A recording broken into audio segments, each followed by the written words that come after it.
way from Providence, Rhode Island. Welcome to the Potterverse. It's a podcast dedicated to the book and film universe of Harry Potter. So grab your favorite wands and time turners. Let's step into the night and pursue that flighty temptress adventure.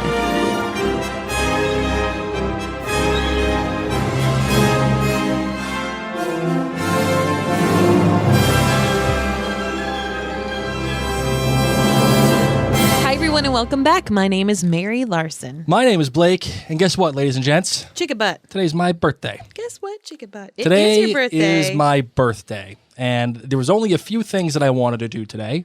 I told Mary that I wanted to go see Ant-Man. I told Mary that I wanted to go get a nice steak for my for dinner, and I wanted a podcast. We originally were supposed to be in New York. That's true. Seeing Phantom of the Opera. That's true.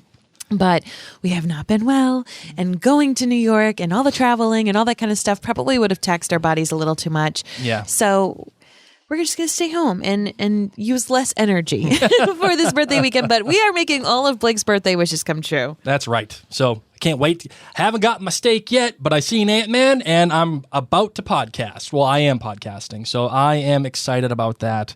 By the way, Ant-Man, pretty good. Quantumania, not bad. I enjoyed it. It was a good film. I know that this is a Harry Potter podcast, but you know what? You're a nerd too. At least Ant-Man is nerd adjacent. It's Potter adjacent, if you will. I wouldn't say Potter adjacent, but I'd say it's nerdy. Well, it is certainly nerdy. Yeah.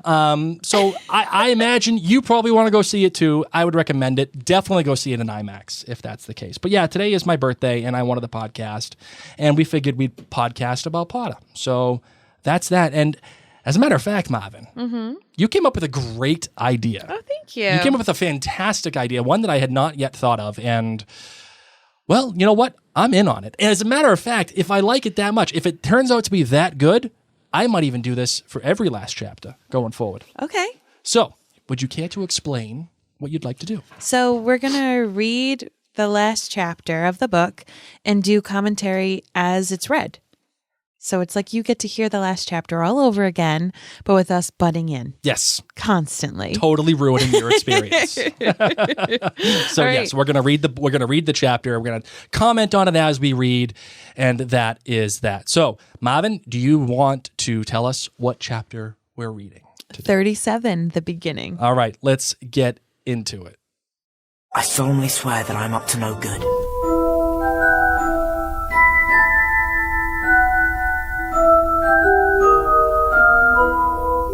All right, Marvin, do you want me to start, or do you? Yeah, you started up. Okay, you want me to read? I'll read. All right, chapter 37, the beginning. When he looked back, even a month later, Harry found he had few memories of the following days. It was as though he had been through too much to take in anymore. The recollections he did have were very painful.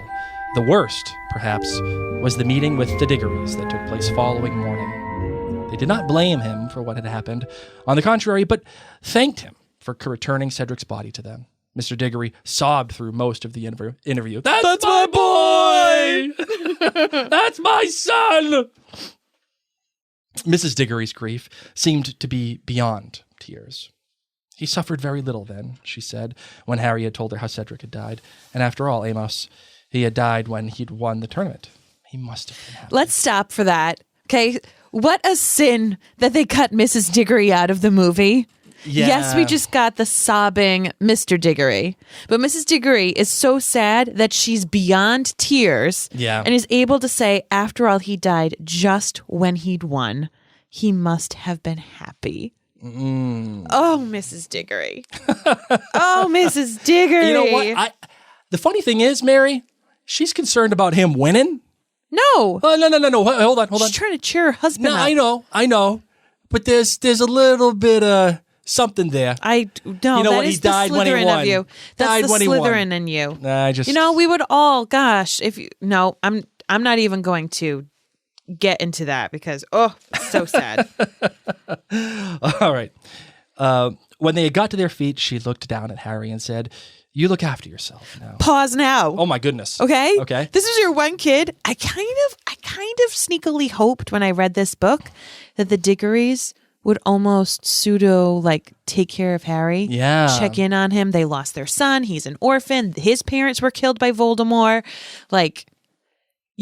But on the flip side, their trauma is too great. But how wonderfully beautiful would that have been if they occasionally checked in on him, sent him a birthday card?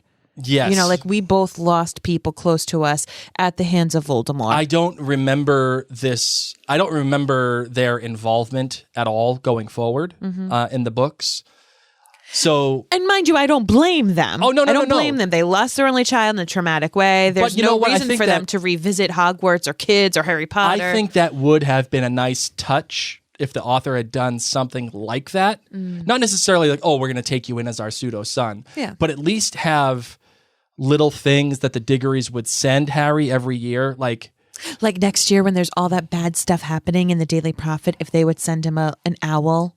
Yeah, like just something. Yes. And that would they probably don't even get the Daily Prophet though, because it says Voldemort's not alive. Yeah. I don't know. But I love your take here, Mary. And I'm surprised that the author didn't do something like that at least once. We'll see. Maybe we forgot. That's fair. That's fair. All right. Harry sees the sack of gold on the bedside table. You take this, he muttered to her. It should have been Cedric's. He got there first. You take it. But she backed away from him. Oh, no. It's yours, dear. We couldn't. You keep it. We couldn't? Yours says we couldn't? Yeah. Mine says I couldn't. Oh, wow. Interesting. Very interesting. This is hot potato. Harry's like, get rid of this gold that has blood on its hands. Yeah, I couldn't was in the OG text. Huh, interesting. Because this is my 2000 book. Harry returned to Gryffindor Tower the following evening. From what Hermione and Ron told him, Dumbledore had spoken to the school that morning at breakfast. He had merely requested that they leave Harry alone, that nobody ask him questions or badger him to tell the story of what happened in the maze. Most people, he noticed, were skirting him in the corridors, avoiding his eyes. Some whispered behind their hands as he passed. He guessed that many of them had believed that Rita Skeeter's article about how disturbed and possibly dangerous he was. Perhaps they were formulating their own theories about how Cedric had died. He'd found he didn't care very much.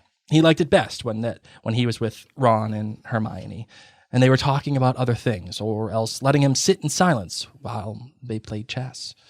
He felt as though all three of them had reached an understanding they didn't need to put into words, that each was waiting for some sign, some word of what was going on outside of Hogwarts, and that it was useless to speculate about what might be coming until they knew anything for certain. The only time they touched upon the subject was when Ron told Harry about the meeting Mrs. Weasley had with Dumbledore before going home. She went to ask him if you could come straight to us this summer, he said, but he wants to go back to the Dursleys, at least at first. Why? Said Harry. She said Dumbledore's got his reasons, said Ron, shaking his head darkly. I suppose we've got to trust him, haven't we? Okay, so why wouldn't Dumbledore just tell Harry there's a spell? Okay, there's a charm that's protected on you when you go to the home of Petunia, who is the blood of your mother, and you need to live there and kind of have it be like your permanent residence. Why wouldn't he just say, Harry, I know it stinks. Do we know this in the book? So, like, let's just say... We as a reader don't know. Okay, then that's it. I know. That's it. That's the reason why. Because there's a mystery involved in all of this. Yes, but I'm just saying, shame on you, Dumbledore, for keeping this a mystery from Harry. Yeah, but does the author know that yet, though? She does right now. She does right now as she's writing this. I think to her it was like, gosh, I'm not going to teach him another charm and go into another level. Let me finish this book up and I'll explain it at some point. Okay. But she knows by her saying this, Dumbledore's got his reasons. Yes. The author already knew the reasons. It's just, I think it's sad that they keep Harry in the dark, especially because it's such a painful thing to go home to the Dursleys where he's bullied. Interesting. Right? Interesting. All right. The only person apart from Ron and Hermione that Harry felt able to talk to was Hagrid. As there was no longer a Defense Against the Dark Arts teacher, they had those lessons free. They used the one on Thursday afternoon to go down and visit him on his cabin. It was a bright and sunny day. Fang bounded out of the open door as they approached, barking and wagging his tail madly. "Who's that?" called Hagrid, coming to the door. "Harry!" He stood out to meet them, pulled Harry into one-armed hug, ruffled his hair, and said, "Good to see you, mate. Good to see you." They saw 2 bucket-sized cups and saucers on the wooden table in front of the fireplace when they entered Hagrid's cabin. Been having a couple with Olympy? I don't know. Sure. What else? In the audiobook, it sounds like he just says imp. Imp. Okay, sure. Whatevs. Stats are for nerds. Hagrid said, she's just left. Who? Said Ron curiously. Madame Maxime, of course, said Hagrid. You two made it up, have you? Said Ron. Don't know what you're talking about, said Hagrid airily, fetching up more cups from the dresser. When he had made tea and offered round a plate of doughy biscuits, he had leant back in his chair and surveyed Harry closely through his beetle black eyes. Why does he not say yes?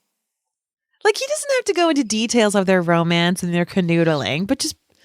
Hagrid strikes me as the kind of guy that, wants to keep his relationship private? Close to the vest. Okay. He wants to keep... never mind. Oh, okay. You all right? He said gruffly. Yeah, said Harry. Lie. No, you're not, said Hagrid. Good. Of course you're not, but you will be. Harry said nothing. Knew he was going to come back, said Hagrid, and Harry, Ron and Hermione looked up at him, shocked. Knew it for years, Harry. Knew he was out there biding his time. It had to happen. Codswallop, remember? Yep, that's true. Back to Codswallop. Well, now it has, and we just have to get on with it. We'll fight, maybe to stop him before he gets a good hold.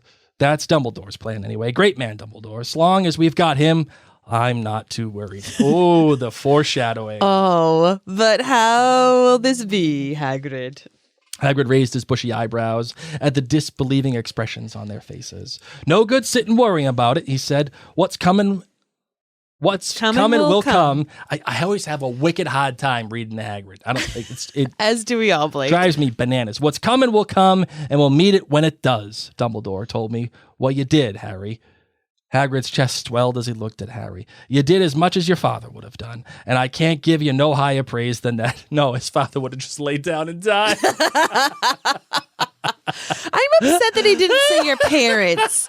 I mean, at this point, Harry still holds his dad on such a high pedestal, and mind you, James Potter is no terrible person. We all are gray areas, right? Yes, and for us to penalize him for what we know that he does in like middle school is rough. The James Potter stuff is like, he's not a bully, but he's not like a nice he's kid a bully. Either. Yeah, but I'm saying that it's like Dingleberry stuff. The memories that we have of him, that we have tarnished our memory of him, are from junior high and high school. Exactly. And so it's hard to really sit back because we don't flush that out. But right now it's still perfect in Harry. Although I will say I still hold a wicked hard grudge against all those kids in middle school and high school that made fun of me. Me still. too. Me too. Dude, I hate when I go around and like if I'm out in public or whatever, or if somebody messages me on Facebook, oh, hey, Blake. Happy birthday. Happy birthday. Good to see you. Good to talk to you. How you been? How do you react? How's life? I'm just like, well, if it's a digital conversation, I don't even say anything. Okay. And then in person, I'm just like, yeah, thanks. And I walk away. That's the Slytherin thing to do, maybe? I don't know. Just thanks and go away? Yeah, I don't know. What I've done is told them, oh, now you're nice to me? What, Mary? You probably don't remember, but in 7th grade, you made fun of me because I was poor and I had to wear the same blue sweater to church school every week. And you told me I looked like a blue M&M. I don't remember that. Well, you did. Well, I do. Yeah. Yep. Oh, that's right, kids. Hold grudges for the rest of your life. Then I felt great. I was like, now she knows. Now this 30-year-old woman knows. She scarred me when I was 12. Don't do what I did, friends. Don't do what I did. Harry smiled back at him. It was the first time he'd smiled in days. What's Dumbledore asked you to do, Hagrid? He asked. He sent Professor McGonagall to ask you and Madame Maxime to meet him that night. Got a little job for me over the summer, said Hagrid. Secret, though. I'm not supposed to talk about it. Even to you lot. Olymp, or imp, whatevs, Madame Maxime to you, might be coming with me. I think she will think I got her persuaded. Is it to do with Voldemort? Hagrid flinched at the sound of the name. Might be, he said evasively. Now, who would like to come in and visit the last Scroot with me? I was joking. Joking! I love that. Yeah. Look at him trying to lighten the mood. Yeah. Voldemort just killed a kid. He's back, which obviously Hagrid's known, Codswallop. But He's still able to drop a little humor. Yeah, just dropping some bombs. Who wants here to and come there. see that Scroot? Just kidding. Just kidding. Like he finally realizes these are terrifying and a nice little callback to earlier in the book. All right. It was with a heavy heart that Harry packed up his trunk up in the dormitory on the night before his return to Privet Drive. He was dreading the leaving feast, which was usually a cause for celebration, when the winner of the inter-house championship would be announced. He had avoided being in the Great Hall when it was full, ever since he had left the hospital wing, preferring to eat when it was nearly empty, to avoid the stares of his fellow students. When he, Ron, and Hermione entered the hall, they saw at once the usual decorations were missing. The Great Hall was normally decorated with the winning house's colors for the leaving feast. Tonight, however, there were black drapes on the wall behind the teacher's table. Harry knew instantly that they were there as a mark of respect for Cedric. The real Mad-Eye Moody was at the staff table, his wooden leg and his magical eye back in place. His first meal at the staff table. He was extremely twitchy, jumping every time someone spoke to him. Harry couldn't blame him. Moody's fear of attack was bound to have been increased by his 10-month imprisonment in his own trunk. Bless his heart. Oh, my goodness. Can you imagine how bad that must have smelled? Like just sitting in your own No, they filth. clean it. You know that Bowdy Crouch Jr. was type A, kept things orderly. Didn't want a stink coming from his room. Professor Karkaroff's chair was empty. Harry wondered, as he sat down with the other Gryffindors, where Karkaroff was now, whether Voldemort had caught up with him. Madame Maxime was still there. She was sitting next to Hagrid. They were talking quietly together. Further along the table, sitting next to Professor McGonagall, was Snape. His eyes lingered on Harry for a moment as Harry looked at him. His expression was difficult to read. He looked as sour and as unpleasant as ever. Harry continued to watch him long after Snape had looked away. What do you think Snape was thinking as he's staring at Harry? Oh, the fact that this... I think he knows there's only one way for all this to end.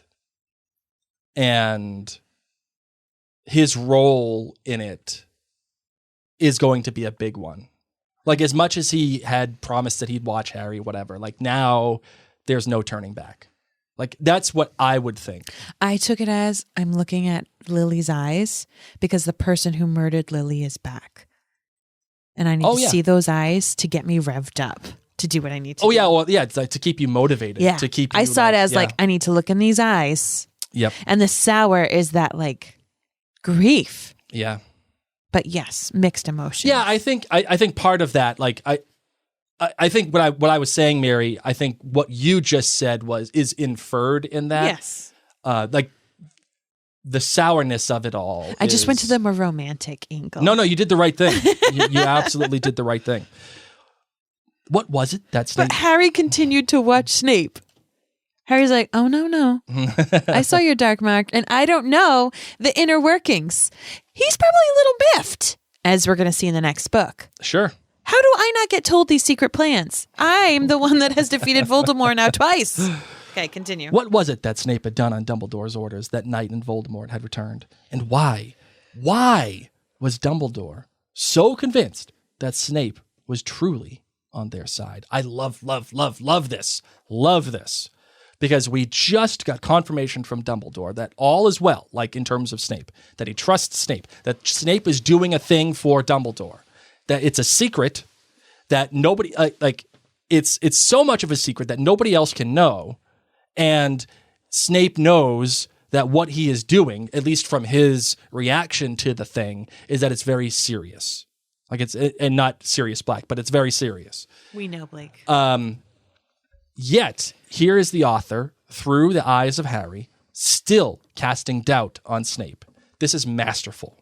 Absolutely masterful. He had been their spy, Dumbledore had said so in The Pensive. Snape had turned spy against Voldemort at great personal risk. Was that the job he had taken up again? Had he made contact with the Death Eaters, perhaps? Pretended that he had never really gone over to Dumbledore? That he had been, like Voldemort himself, biding his time? Harry's musings were ended by Professor Dumbledore, who stood up at the staff table. The Great Hall, which in any case was had been less noisy than it usually was at the leaving feast, became very quiet. "The end," said Dumbledore, looking around at them all, "of another year." He paused, and his eyes fell upon the Hufflepuff table. Theirs had been the most subdued table before he had got to his feet, and theirs were still the saddest and palest faces in the hall. "There is much I would like to say to you all tonight," said Dumbledore, "but I must first acknowledge the loss of a very fine person who should be sitting here," he gestured toward the Hufflepuffs, "enjoying our feast with us. I would like you all please to stand and raise your glasses to Cedric Diggory." They did it. All of them. What do you think's in there? Pumpkin juice? Pumpkin juice, yeah. Sure. Maybe a little bit of butterbeer to lighten the mood a tad. Yeah, get people a little loose, make some bad decisions. Yeah. Yeah. The benches scraped as everyone in the hall stood and raised their goblets and Make some echoed. bad decisions. We're mourning Cedric. In one loud, low, rumbling voice, "Cedric Diggory." Harry caught a glimpse of Cho through the crowd. There were tears pouring silently down her face. He looked down at the table as they all sat down again. "Cedric was a person who exemplified many of the qualities which distinguish Hufflepuff House," Dumbledore continued. "He was a good and loyal friend, a hard worker. He valued fair play. His death has affected you all, whether you knew him well or not. I think that you have the right, therefore, to know exactly how it came about." Harry raised his head and stared at Dumbledore. "Cedric Diggory was murdered by Lord Voldemort." No gray area there. None. Zero. A panicked whisper swept the great hall. People who were staring at Dumbledore in disbelief, in horror. It looked perfectly calm as he watched them mutter themselves into silence. "The Ministry of Magic," Dumbledore continued, "does not wish me to tell you this. It is possible that some of your parents will be horrified that I have done so, either because they will not believe that Lord Voldemort has returned, or because they think I should not have told you, so young as you are. It is my belief, however, that the truth is generally preferable to lies, and that any attempt to pretend that Cedric died as the result of an accident or some sort of blunder of his own is an insult to his memory." Mm-hmm. Stunned and frightened, every face in the hall was turned towards Dumbledore now, or almost every face. Over at Slytherin table, Harry saw Draco Malfoy muttering something to Crabbe and Goyle. Harry felt a hot, sick swoop of anger in his stomach. He forced himself to look back at Dumbledore. "There is somebody else who must be mentioned in connection with Cedric's death," Dumbledore went on. "I am talking, of course, about Harry Potter." A kind of ripple crossed the great hall as a few heads turned in Harry's direction before flicking back to face Dumbledore. "Harry Potter managed to escape Lord Voldemort," said Dumbledore. "He risked his own life to return Cedric's body to Hogwarts. He showed in every respect the sort of bravery that few wizards have ever shown in facing Lord Voldemort. And for this, I honor him." Dumbledore turned gravely to Harry and raised his goblet once more. Gravely. Yeah. Like that choice of word. Yeah, again, I think it kind of, maybe, well, not maybe, this is certainly colored by what we do know now, but... I mean, the author knew. The author With knows. all of this blood stuff, she knows. She may not know every single thing at this point that she's going to be writing in the story, but she knows that Harry Potter is going to have to, in a sense, die. Yes. Especially with this blood situation that's gone on. Yeah. And... and typically whenever you have this kind of storytelling, like, the story of like the one, or the one who will bring balance to the Force, or, the one who will make things right. Mm-hmm. It always comes down to the one versus the bad, right? It always comes down to that. So it is within reason that the author knew, okay, this is the story of the one, right? It is going to come down to Harry versus Voldemort. And Harry is going to have to die. But how do I get there, number one? And then two, after he dies, what do I do? So I think it's fair for her to write this through the visage of Dumbledore and say gravely, because she and Dumbledore thereby know. They know. But they don't know the specifics. But they know that, again, as I alluded to with Snape earlier, there's only one way for this to end. Correct. I like that. Nearly everyone in the Great Hall had followed suit. They murmured his name as they had murmured Cedric's, and drank to him.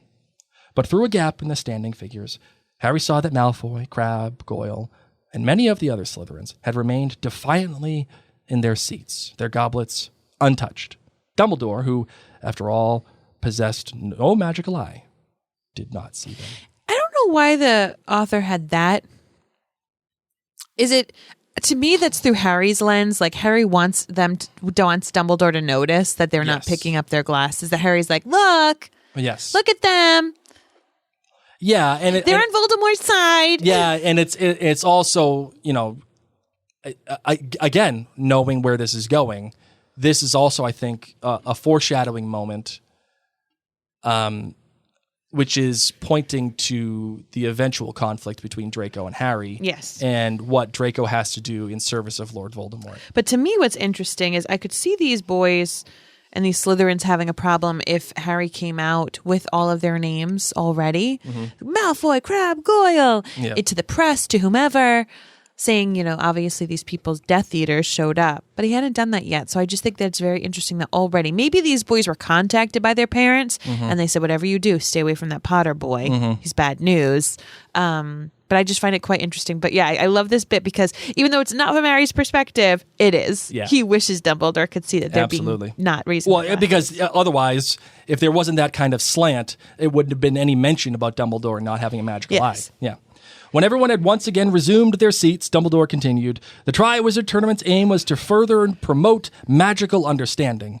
In the light of what has happened, of Lord Voldemort's return, such ties are more important than ever before.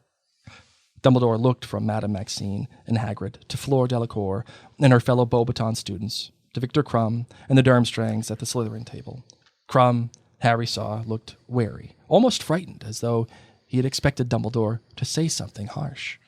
Every guest in this hall, said Dumbledore, and his eyes lingered upon the Durmstrang students, will be welcomed back here at any time, should they wish to come. I say to you all, once again, in the light of Lord Voldemort's return, we are only as strong as we are united, and as weak as we are divided.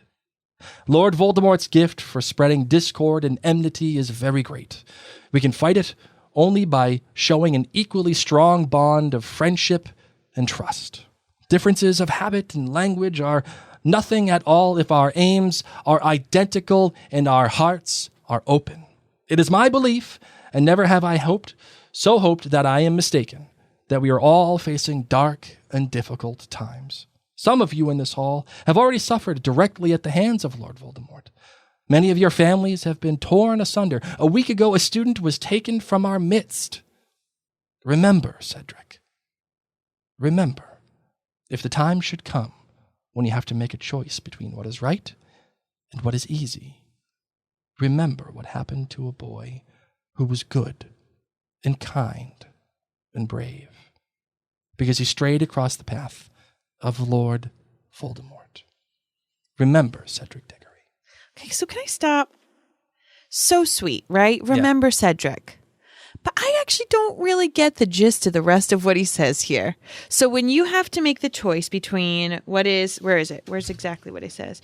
Remember, if the time should come when you have to make a choice between what is right and what is easy. Yeah. Remember what happened to a boy who was good and kind and brave because he strayed across the path. To me, this says, do what's easy, okay? Because he did what was right. And he then strayed across the path of Voldemort. Read it again, because this doesn't make sense. I hear what you're saying. Remember, if the time should come when you have to make a choice, okay? So he's telling all the kids, I think, do the right thing. Don't just go along with the pack. Think what he's saying is it's going to be easy to join Lord Voldemort. But remember what happened to a kid who was good and did the right thing. Yeah, he died. But Lord Voldemort, no matter what, is a killer. And even though it might be easy to join him, if you do consider taking the easy route and you do join him, know that he killed It needs a little more person. context because the way that it is written, it is a little confusing. We all know the gist he's going for. Yes. As I assume the students do. But reading this through, when you read the words, there is room for interpretation. Yeah. Yes. It should have had a little more clarification. Implicit in the words is that, yes, you're right, Mary. Cedric took the right path. So remember. That got him killed. He's straight across the path of Voldemort for being good. So do the right thing. And kind and brave. You'll die. Yeah. That's what it sounds like. Which, exactly what happens to Harry Potter. So... Yes. Truth teller Dumbledore, not as uplifting. I would have heard this speech and been sitting there scratching my head going, be like, what? Yeah. So is he telling us to take the easy route to not die? Is this like a path of least resistance thing? Can I go be a muggle? Should I be taking manifestation courses right now? Maybe I could pretend I'm a squib. The law of least action, maybe? I don't know. Maybe I'll just transfer to Bobaton because they don't get involved in the Battle of Hogwarts. Does Eton still have openings? Harry's trunk was packed. Hedwig was back in her cage on top of it. Ron and Hermione were waiting in the crowded entrance hall with the rest of the fourth years for the carriages that would take them back to Hogsmeade Station. The carriages, pulled, of course. By... what the hell are they called? What the hell are they called? I'm having a brain fart, which I'm super embarrassed with. Thestrals. Thestrals. There you go. Thank you so much. It was another beautiful summer's day. He supposed that Privet Drive would be hot and leafy. Its flower beds... and leafy. Its flower beds are riots of color when he arrived there that evening. The thought gave him no pleasure at all. He obviously does not go to the gardening shops. Yeah, nobody cares about flowers when somebody's croaked. Like that. No. No. It's probably just reminding Hey, why of doesn't death. Harry see the Thestrals right now? That's a great question. But I get why he sees them in the fifth year, but why doesn't he see them now? Well, he's waiting with the rest of the fourth year, so they haven't pulled up yet. But True. yet, you're right. He looked around. Fleur Delacour was hurrying up the stone steps into the castle. Beyond her, far across the grounds, Harry could see Hagrid helping Madame Maxime to back two of the giant horses into their harness. The Beauxbaton carriage was about to take off. "We will see each other again, I hope," said Fleur as she reached him, holding out her hand. "I am hoping to get a job here." I'm believing it's because he's still in shock and he hasn't digested it yet. "To improve my English." I should improve my English too, Fleur. Sorry. "It's very good already," said Ron in a strangled sort of voice. Fleur smiled at him. Hermione scowled. "Goodbye, Harry," said Fleur, turning to go. Goodbye, Harry. "Goodbye, Harry. It has been a pleasure meeting you." Harry's spirits couldn't help but lift slightly as he watched Fleur hurry back across the lawns to Madame It's like they Maxime, float. her silvery hair rippling in the sunlight. "Wondering how the Durmstrang students are getting back," said Ron. "Do you reckon they can steer that ship around without Karkaroff?" "Karkaroff did not steer," said a gruff voice. "He stayed in his cabin, let us do the work." Ugh, what a jerk Karkaroff was. Crumb had come to say goodbye to Hermione. "Could I have a word?" He asked all these. Why did I choose to read this chapter? I'm so glad I suggested this. Oh, man. Oh, yes. All right. Oh, yes. All right, said Hermione, looking slightly flustered and following Crumb through the crowd and out of sight. "You'd better hurry up," Ron called loudly after her. "The carriages will be here in a minute." He let Harry keep a watch for the carriages, however, and spent the next few minutes craning his neck over a crowd to try and see what Crumb and Hermione might be up to. Oh, you know what I was thinking about? What? I wonder if when Ron leaves Harry and Hermione in the tent, when they're on this quest of trying to figure out how to break the Horcrux where the rest are, I wonder if Hermione ever sits there and says, "I wonder if Crumb would have left me." Oh, I like that. No chance Crumb would have left her. No chance. 0.0 chance. No chance. Even with the Horcrux and everything. Like if that Horcrux, even if it was being around him, forget about it. I don't think Crumb would have left. No way. And does Hermione ever daydream? What if I had stuck with him? the amount of galleons she would have right now. She wouldn't care about the money. She wouldn't care about the money. She's Minister of Magic. Could that power couple? Oh my gosh! Because he went early into retirement. Yeah. So he'd be helping out with the kiddos. She'd be rocking her career since he had his turn. It'd be like Tom Brady and Giselle. Oh, oops. Not at all like them. No. But I do. I wonder if she'd ever sit there and say, he wouldn't have left me. Because she would have just seen him at the wedding. He's at Fleur and Bill's wedding. Yep, absolutely. And when Ron leaves. No chance he would have left her. Crumb wouldn't have left me. Ron stared at Hermione, but her face was impassive. I liked Diggory, said Crumb abruptly to Harry. He was always polite to me. Always. Even though I was from Durmstrang with Karkaroff, he added, scowling. I read that as have you found a new hairdresser yet? Have you got a new hairdresser yet? You got a new hairdresser yet? Red hair. Hand-me-down clothes. Must be a Weasley. Okay, I'm having major deja vu. Have you got a new headmaster yet? Said Harry. Crumb shrugged. He held out his hand as Fleur had done, shook Harry's hand, and then Ron's. Now, what I love about this is Fleur stuck out her hand for Harry. Yeah. But it didn't say that for them to shake it. This is when you realize, they were shaking it. I thought Fleur was being Fleur, sticking out her hand for Harry to kiss it. Yeah, right. Because it didn't say she stuck out her hand. Yeah. And then they shook it. It just said she stuck out her hand. Ron looked as though he was suffering. Yeah, it said, as Fleur, we will catch each other again, I hope, said Fleur. She reached him, holding out her hand. I was hoping to get a job here to improve my English. So I'm just picturing her standing there the whole time with her hand out, ready for him to kiss it. And then it's not until we get the acknowledgement that he shakes their hands. Oh, man. Ron looked as though he was suffering some sort of painful internal struggle. Crumb had already started walking away when Ron burst out, "Can I have your autograph?" See? I'm Ron. Totally, I'm Ron. I know. He was so book Ron. Oh, my God. Can I have your autograph? I can totally see it. I love what you do. I'm totally Ron. Book Ron. There is a big distinguishing. I love what you do. Oh, my God. Hermione turned away, smiling at the horseless carriages, which were now trundling towards them up the drive, as Crumb, looking surprised, but gratified, signed a fragment of parchment for Ron. The weather could not have been more different on the journey back to King's Cross than it had been on their way to the Hogwarts the previous September. There wasn't a single cloud in the sky. Harry, Ron, and Hermione had managed to get a compartment to themselves. Pigwidgeon was once again hidden under Ron's dress robes to stop him hooting continually. Hedwig was dozing, her head under her wing, and Crookshanks was curled up in a spare seat like a large, furry ginger cushion.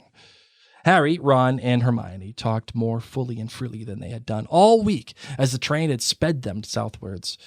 Harry felt as though Dumbledore's speech was at the leaving feast had unblocked him somehow. It was less painful to discuss what had happened now. They broke off their conversation about what action Dumbledore might be taking even now to stop Voldemort. Only when the lunch trolley arrived. Oh, by the way, as we were talking about Thestrals, Neville can see Thestrals. Oh, yeah. Because he saw his grandfather die. But it's different in the movies. Yes. So it's an interesting thing. Interesting. Sorry. When Hermione returned from the trolley and put her money back into the school bag, she dislodged a copy of the Daily Prophet, which she had been carrying in there. Harry looked at it, unsure whether he really wanted to know what it might say, but Hermione, seeing him looking at it, said calmly, "There's nothing in there. You can look for yourself, but there's nothing at all. I've been checking every single day, just a small piece of the day after the third task, saying that you won the tournament. They didn't even mention Cedric. Nothing about any of it. If you ask me, Fudge is forcing them to keep quiet." "He'll never keep Rita quiet," said Harry. "Not on a story like this." "Oh, Rita hasn't written anything at all since the third task," said Hermione, in an oddly constrained voice. "As a matter of fact," she added, her voice now trembling slightly, "Rita Skeeter isn't going to be writing anything at all for a while. Not unless she wants me to spill the beans on her." "What are you talking about?" said Ron. "I found out how she was listening in on private conversations when she wasn't supposed to be coming into the grounds," said Hermione in a rush. Harry had the impression that Hermione had been dying to tell them this for days, but she had restrained herself in light of everything that else had happened. "How was she doing it?" said Harry at once. "How did you find out?" said Ron, staring at her. "Well, it was you, really, who gave me the idea, Harry," she said. "Did I?" said Harry, perplexed. "How?" "Bugging," said Hermione happily. "But you said they didn't work." "Oh, not electronic bugs," said Hermione. No, you see, Rita Skeeter," Hermione's voice trembled with quiet triumph, "is an unregistered animagus. She can turn," Hermione pulled a small sealed glass jar out of her bag, "into a beetle." "You're kidding," said Ron. "You haven't. She's not." "Oh, yes, she is," said Hermione happily, brandishing the jar at them. Inside were a few twigs and leaves and one large, fat beetle. "That's never. You're kidding," Ron whispered, lifting the jar to his eyes. You know he is pumped. "No, I'm not," said Hermione, beaming. "I caught her on the windowsill in the hospital wing. Look very closely, and you'll see. And you'll notice." Shocked that none of this trio decides to become an unregistered animagus themselves. After all of the research that they do, and the amount of people that they know, I'm just shocked. I feel like one of them would have done it. Would have also probably become very useful. Hermione obviously would have had the determination to do it. I feel like Ron would have just thought, screw it, I'm not wicked smart and I'm not Harry Potter. I need to have some really cool skill. Yes. I'll take one for the team. I feel like Ron would have been a really great animagus. No, I don't. I feel like Hermione would have been a good animagus. Why wouldn't Ron? I don't know see why. him. How he would, just like with that Whole30 diet, I don't think Ron could keep a leaf under his mouth The Whole30 for 30 days. Isn't that what they had to do? They have to keep a leaf under their mouth, under their tongue. Yeah, for 30 days. Apparently, didn't they say like tastes awful or something? Yeah. I can't remember what it was. I don't know if Ron would have liked that. "No, I'm not," said Hermione, beaming. "I caught her on the windowsill in the hospital wing. Fred and George would have done it. Look very closely, and you'll notice the markings around her antennae are exactly like those foul glasses that she wears." Harry looked and saw that she was quite right. He also remembered something. There was a beetle on the statue the night we had heard Hagrid telling Madame Maxine about his mum. "Exactly," said Hermione, "and Victor pulled the beetle out of my hair after we'd had our conversation by the lake. And unless I'm very much mistaken, Rita was perched on the windowsill of the divination class the day your scar hurt. She's been buzzing around for stories all year." "When we saw Malfoy under the tree," said Ron slowly, "he was talking to her in his hand," said Hermione. "He knew, of course. That's how she's been getting all those nice little interviews with the Slytherins. They wouldn't care that she was doing something illegal as long as they were giving her horrible stuff about us and Hagrid." Hermione took the glass jar back from Ron and smiled at the beetle, which was buzzed angrily against the glass. "I've told her I'll let her out when we get back to London," said Hermione. "I've put an unbreakable charm on the jar, you see, so she can't transform. And I've told her that she is to keep her quill to herself for a whole year. See if she can't break the habit of writing horrible lies about people." The door of the compartment slid open. "Very clever, Granger," said Draco Malfoy. Crabbe and Goyle were standing behind him. All three of them looked more pleased with themselves, more arrogant and more menacing than Harry had ever seen them.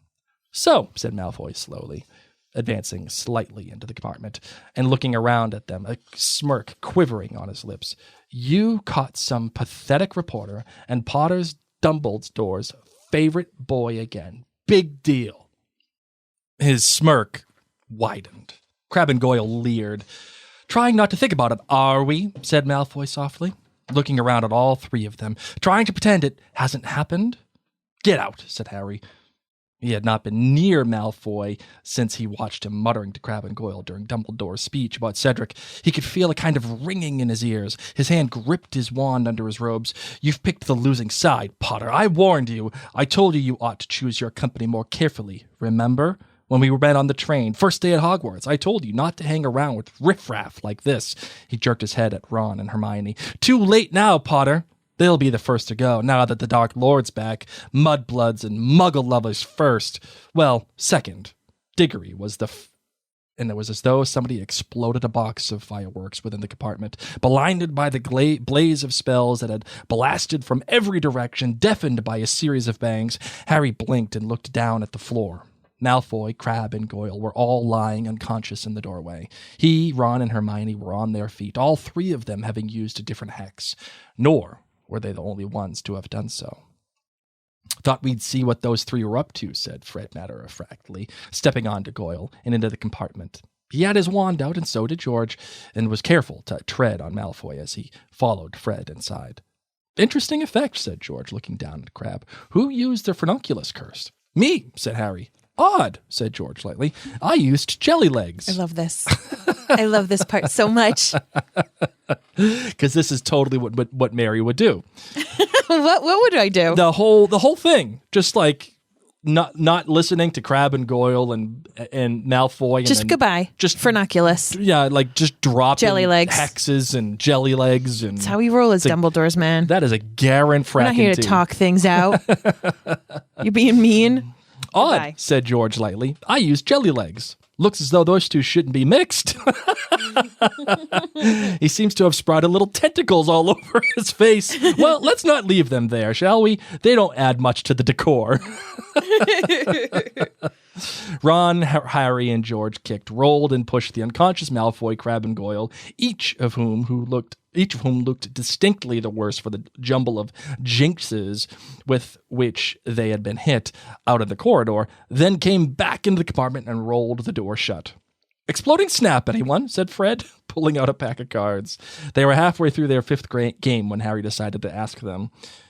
"You're going to tell us, then," he said to George, "who you were blackmailing?" "Oh," said George darkly, "that." "It doesn't matter," said Fred, shaking his head impatiently. "It wasn't anything important. Not now, anyway." "We've given up," said George, shrugging. But Harry, Ron, and Hermione all kept asking. And finally Fred said, all right. If you really want to know, it was Ludo Bagman." "Bagman?" said Harry sharply. "Are you saying he was involved in—" "Nah," said George gloomily. "Nothing like that. Stupid git. He wouldn't have had the brains." "Well, what then?" said Ron. Fred hesitated and then said, "You remember that bet we had with him at the Quidditch World Cup and about how Ireland would win but Crumb would get the snitch?" "Yeah," said Harry and Ron slowly. "Well, the git paid us in leprechaun gold he'd caught from the Irish mascots." So, said Fred impatiently. "It vanished, didn't it, by the next morning? It had gone. But it must have been an accident, mustn't it?" said Hermione. George laughed very bitterly. "Yeah, that's what we thought at first. We thought if we just wrote to him and told him he made a mistake, he'd cough up. But nothing doing. Ignored our letter. We kept trying to talk to him about it at Hogwarts, but he was always just making some excuse to get away from us. In the end, he turned pretty nasty," said Fred. "Told us we were too young to gamble, and he wasn't going to give us anything." "So we asked for our money back," said George, glowering. "He didn't refuse," gasped Hermione. "Right in one," said Fred. "But that was all of your savings," said Ron. "Tell me about it," said George. "Of course, we found out what was going on in the end. Lee Jordan's dad had a bit of trouble getting money off of Bagman as well. Turns out he's in big trouble with the goblins. Borrowed loads of gold off of them, and a gang of them cornered him in the woods after the World Cup and took all the gold he had, and it still wasn't enough to cover all the debts. They followed him all the way to Hogwarts to keep an eye on him. He's lost everything gambling, hasn't got 2 galleons to rub together, and you know how the idiot tried to pay the goblins back?" "How?" said Harry. "He put a bet on you, mate," said Fred. "Put a big bet on you to win the tournament. Bet against the goblins." "So that's why he kept trying to help me win," said Harry. "Well, I did win, didn't I? So he could pay your gold."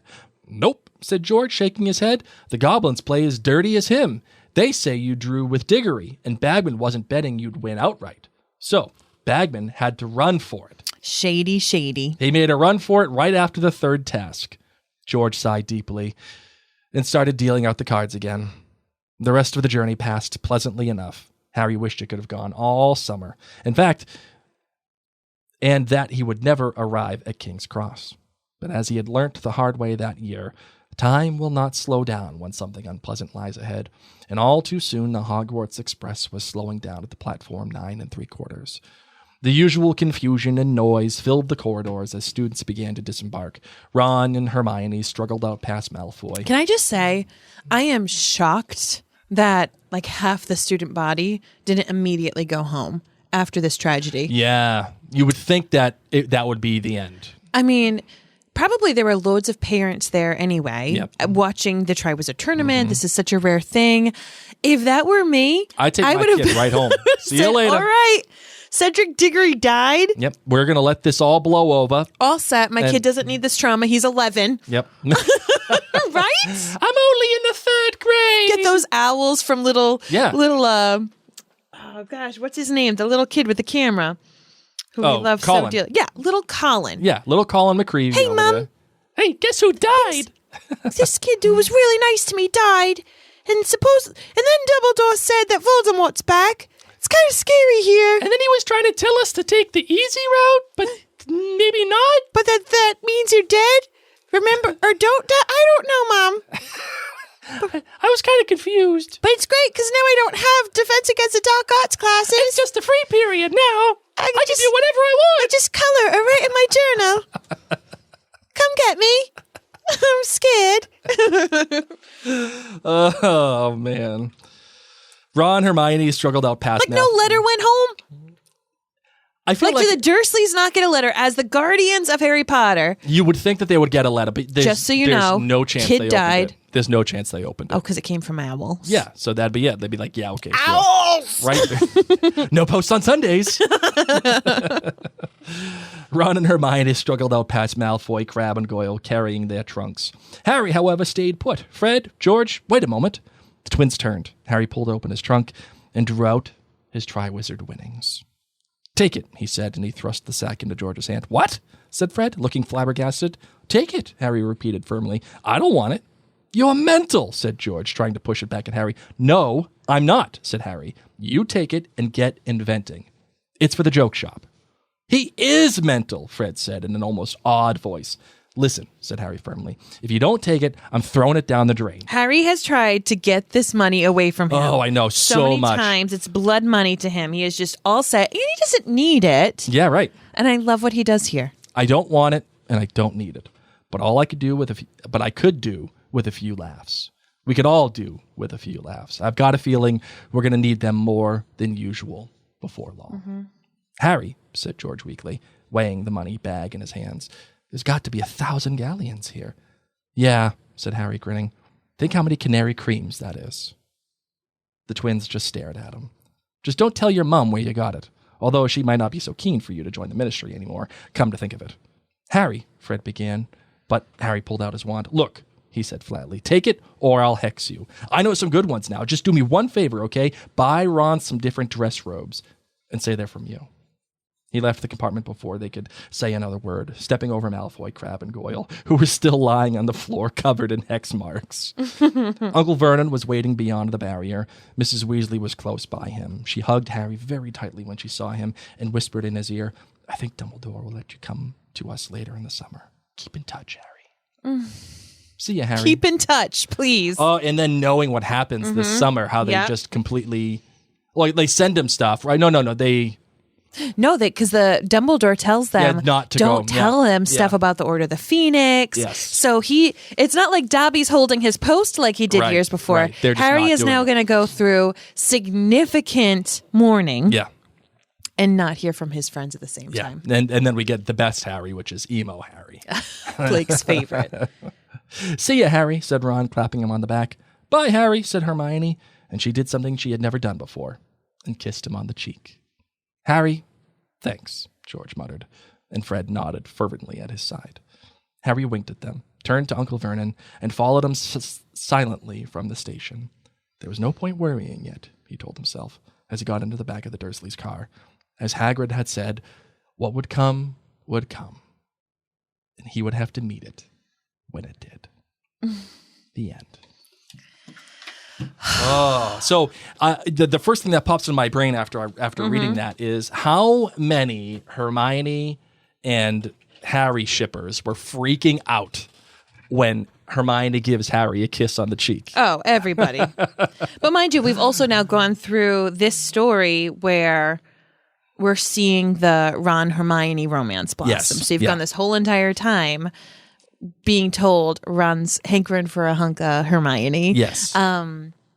So I can definitely see why people get confused. Sure. But to be honest, as a girl who was once 14, 15, I was more friendly with people who I didn't have crushes on. And I would be more forward with hugging, or if I did kiss on the cheek, which I don't. But if I were to do that, it would be with a friend. I'm not a big kiss on the cheeker person either. Oh, I am now. Really? Yeah. I'm not. Like, I'll give you a hug. We'll do the hug thing. But the kiss on the cheek thing, like if I see my family, like that's one thing. But like other people, like I don't know. That's a space that's reserved for my wife.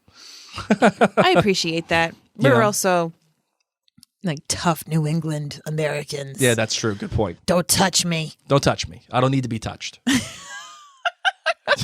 Hey, wait, you got any Sammys in the fridge? You can kiss my hand like I believed Fleur Delacour did. Was just sitting there waiting.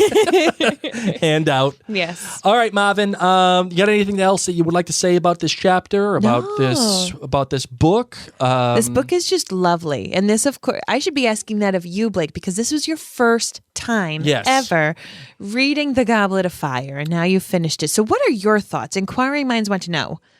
So ultimately, I think after reading the book, I think they did the book justice in its adaptation for the film. Okay, I'm just saying, talk to us book alone. Right. But because you're saying the only premise that you had to go on was the film for Goblet of Fire. Having said that, I enjoyed the book. I enjoyed the book more than I thought I would. There is a lot more. Magic. There, yeah.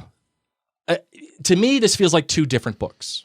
Okay, yes. It feels like Hogwarts, and then it feels like, okay, now we're getting to the thing. Yes. And the Hogwarts thing, like, is okay. But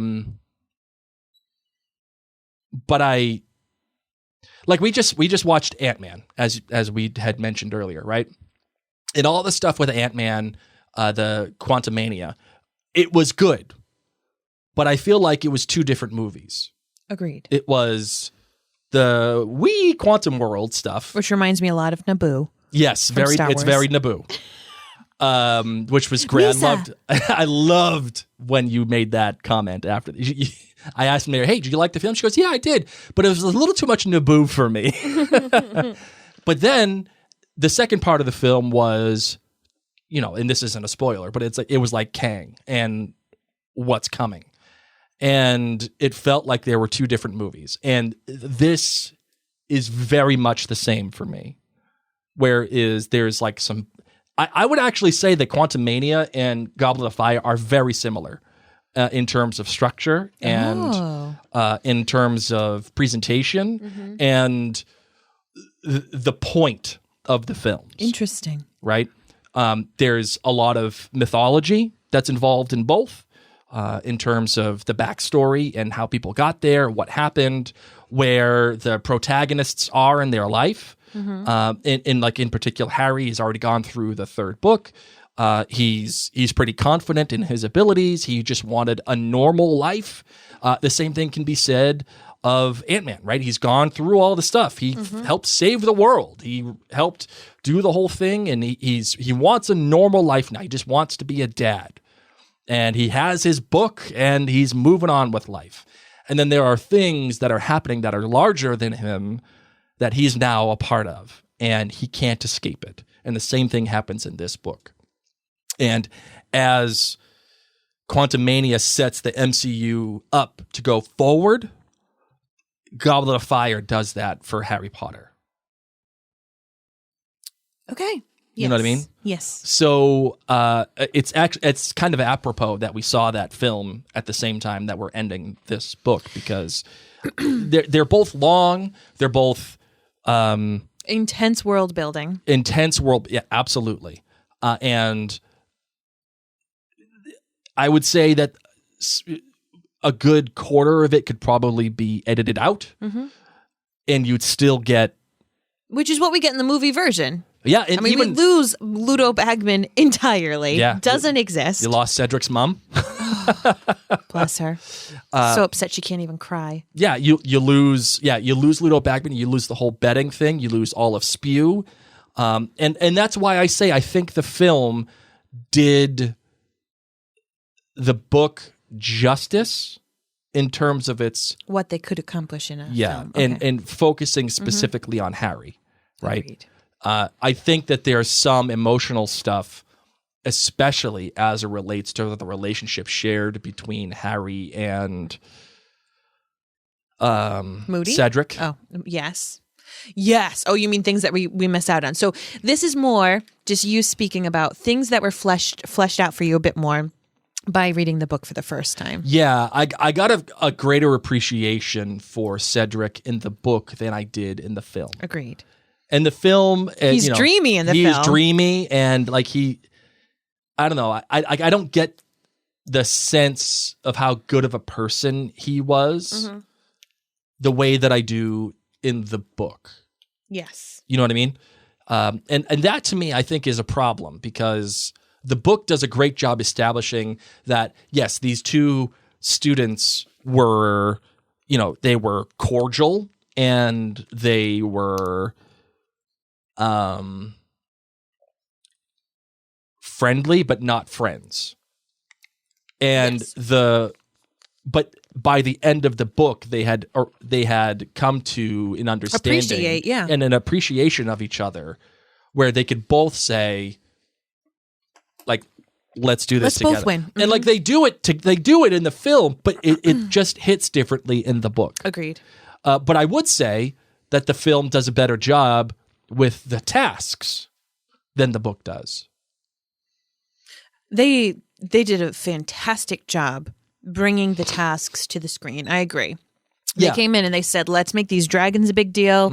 Let's spend some awesome money underwater. Yep. And let's make this labyrinth look really scary. Yeah, and the labyrinth was scary. There is, I think, a little, again, as we had mentioned with the relationship between Cedric and Harry, there is some stuff missing out of the labyrinth that should have been in it at the end of the film to make that punch harder. But I think it gets across, but you don't feel it the way that you should feel it. So yeah, when I say that this book gives me a greater appreciation of the story, I would say yes for the most part, but not like, it also kind of reminds me of Voyager, like, for you Outlander fans, right? Voyager, there was like a lot of stuff that happened. Yes. Just stuff. I mean, hello, look at the name of the title. I know. And there were some cool things in Voyager, but it was stuff. And I feel like a lot of it could have been cut out to make a more streamlined story. The same thing with Goblet of Fire. So, yeah, I enjoyed it. I'll say that. So I've been doing a lot of talking in this episode. No, it's honestly, Blake, you're the one that got to see this book through fresh eyes. And I think that's what's so exciting for me is to have you talk about it. Like, I can't rewind to 2000 with little 18-year-old Mary sitting at the water park that I worked at, telling kids when they can go down a water slide, being ever so grateful for rainy days. When I could continue to read Goblet of Fire and kids didn't show up to go on a water slide. Yep. That was 23 years ago when I saw this book with fresh eyes. So to be able to hear your perspective on it, granted you knew the plot line because of the movies and then the future books that you've read, but I love that. Yeah. And now you see why for many people this is their favorite book. Yeah, I get it. Because there's a lot of whimsy in it. Probably not as much as, the first book. But we flesh out the characters. I mean, even what we get between Fred and George and Harry saying, make sure you buy Ron a new robe. Like, I just feel like because this book was substantially bigger, we were able to develop our characters. Yeah, and we're able to give Harry something more than just, I'm the one, I'm the chosen one, right? We're even alluding to Cho here and what's what's going to happen with her, right? And Harry dealing with those feelings, especially as one go ball with me, you know. We're starting to move into that territory, which is more than just good versus evil. Yes. It's okay. We also have a kid here who is developing his own sense of self, and then at the same time also having to deal with the fact that he is Harry freaking Potter, and maneuver through there again. A perfect example of Harry freaking Potter is the fact that somebody came up with enough of a plan to put his name into the Goblet of Fire because he's Harry freaking Potter. Yeah. Right? And we all know why, obviously, since we've read the book now and whatever. But like, there are things that are happening around Harry that Harry has absolutely no control over, but still guide his life. That still push him in directions that he, as he said, trouble kind of finds him. And he's right. Trouble does kind of find him. He has no intention of doing anything. He even says that at the beginning of this book. I just want to be, I don't want to do anything. I don't want to, I just want to be a normal kid. I don't want to stand out. Yeah.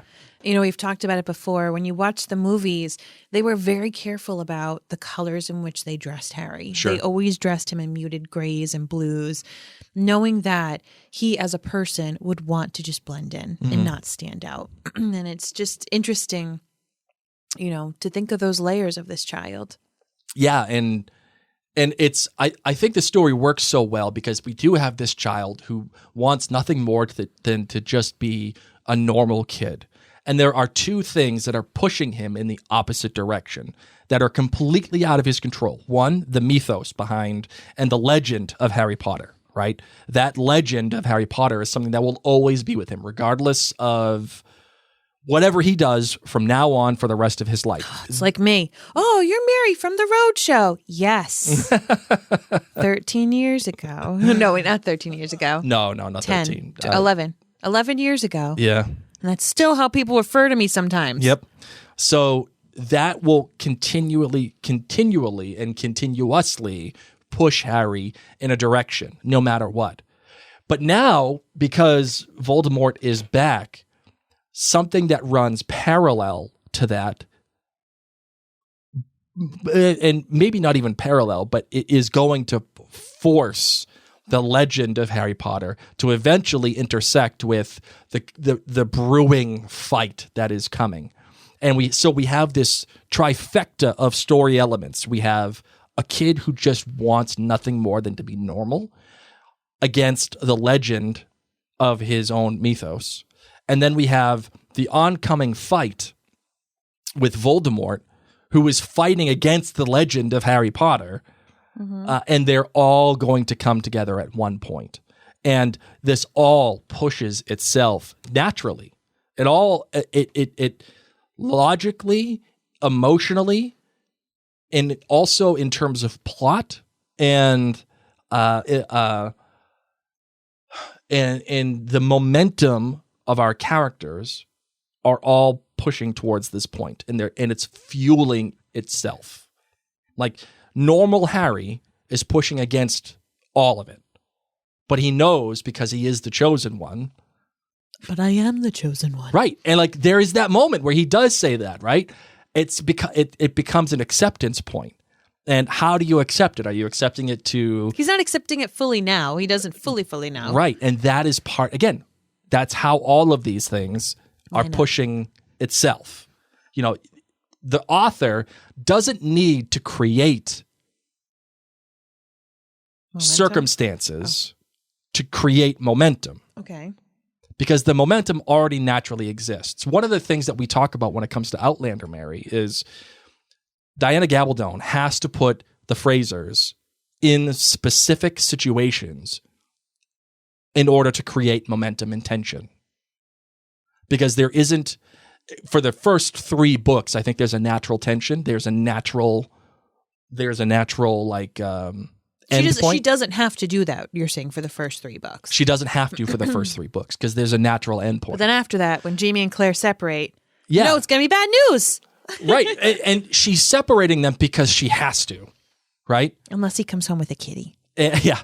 And she has to do it because there's no natural endpoint, right? There's nothing that they're necessarily fighting against. So she has to manufacture it. The author here does not have to do that. You have seen. Okay. Yep. Right? Yep. She does not have to. I mean, but I get I see what you're saying. And remember, we're now here in the fourth book, but you're just. But I mean, let's bring it back to Potter. No, what I'm saying is logically, the author here does not have to do that because all of the forces that she has created from book 1 all the way to book 4, and now that book 4 is like this spinning point of momentum where it shoots off for the rest of the story. It almost reminds me of like those race cars that like when they're on the track, you have the spinning wheels that push the race car to go forward. Mm-hmm. We're at that moment right now. The car has come to the point where it has the spinning wheels, and we're entering the spinning wheels, and now it's going to shoot us even more forward. That's where we are because of the author at this point. All right, so that's enough of me talking, Marvin. You got anything else that you'd like to say about this chapter, about the book? I love it all. Oh, about anything else? I love it all, and I'm excited to go forward. All right, good. Do you want to do a different perspective? I feel like we already did with Colin McCreavy. Good point. Okay, fair enough. All right, let's close it out, shall we? We shall. Let's do it.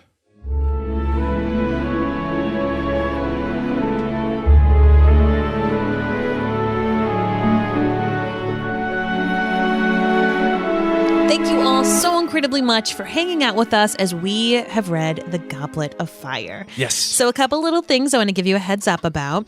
We're going to watch the movie, recap the movie, and then we will be going into Blake's favorite book, The Order of the Phoenix. And also remember, we'll be doing a commentary track for those at jointhenerdclan.com for this film as well, Marvin. So, exactly. Yep. So we want to make sure that if you're not yet a member at jointhenerdclan.com, that you head on over. It's really as easy as that website. It's as little as $2 a month, where it's cheaper than getting even a cup of coffee these days. Yep. But it really honestly contributes to us being able to create these podcasts for you. So we are so appreciative for those of you who are already members there. And don't forget, we have our Facebook community. Yes, go just look at Facebook and look up the Mary and Blake group. That's what it is. All the nerds for Harry Potter and all the other shows and things that we cover are there. So there is some great conversations. And don't forget, too, at jointhenerdclan.com, you get all the great benefits like the commentary tracks and baking with Blake and, the whole thing. Instant access to all of our episodes. And it's just big. So my name's Mary. My name is Blake. Mischief managed.